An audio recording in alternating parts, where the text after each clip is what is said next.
பொதுவாக விஜய் பொது இடங்களில் மிகவும் அமைதியாக இருக்கக்கூடியவர். பொதுவாக அதிகம் சிரிக்க கூட மாட்டார். அமைதியாக தன்னை காட்டிக்கொள்ளக்கூடியவர். அதே போல மற்ற எந்த உணர்ச்சிகளையும் அவர் வெளிப்படுத்தியதே இல்லை. ஆனால் நடிகர் விஜய் அவர்கள் தேமுதிக நிறுவன தலைவர் விஜயகாந்திற்கு மரியாதை செலுத்திய போது மிகவும் இறுக்கமாக காணப்பட்டார். அதோடு வெளிப்படையாக அவர் உணர்ச்சிகளை காட்டியது கவனம் பெற்றது.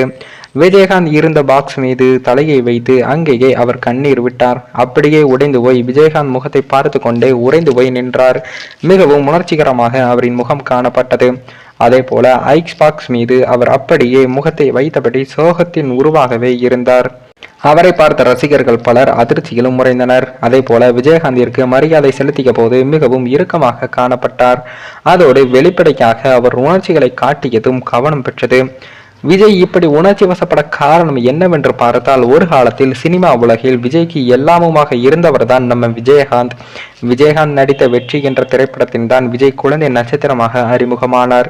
இதனையடுத்து குழந்தை நட்சத்திரமாக வரிசையாக விஜய்க்கு குடும்பம், வசந்தராகம், சட்டம் ஒரு விளையாட்டு போன்ற படங்களில் வாய்ப்பு கொடுத்தார். எஸ். சந்திரசேகர் இயக்கிய செந்தூரபாண்டி படத்தில் விஜயகாந்துடன் விஜய் சேர்ந்து நடித்தார். விஜயின் தொடக்க காலத்தில் அவருக்கு உறுதுணையாக இருந்த என்னவோ விஜயகாந்த் தான். அந்த காலங்களை மறக்காத விஜய் விஜயகாந்திற்கு மரியாதை செய்யும் போது மிகவும் உணர்ச்சிகரமாக இருந்து உள்ளார். அதே போல தேமுதிக நிறுவன தலைவர் விஜயகாந்த் உடல்நிலைக்கு என்ன ஆனது, அவரின் மரணத்திற்கு உண்மையான காரணம் என்பது தொடர்பான விவரங்கள் வெளியாகி உள்ளது. அவருக்கு ஏற்கனவே இதயம் தொடர்பான நுரையீரல் தொடர்பான பிரச்சனைகள் இருந்துள்ளதாகவும் அதனைத் தொடர்ந்து கொரோனா ஏற்பட்டு உள்ளது.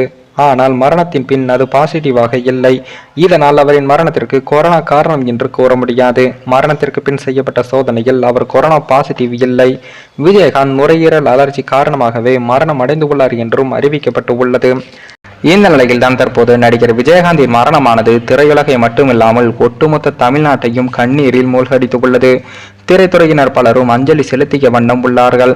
தற்போது நடிகர் அஜித்குமாரும் தற்போது விஜயகாந்துக்கு அஞ்சலி செலுத்துவதற்காக சென்னை திரும்பியுள்ளார்.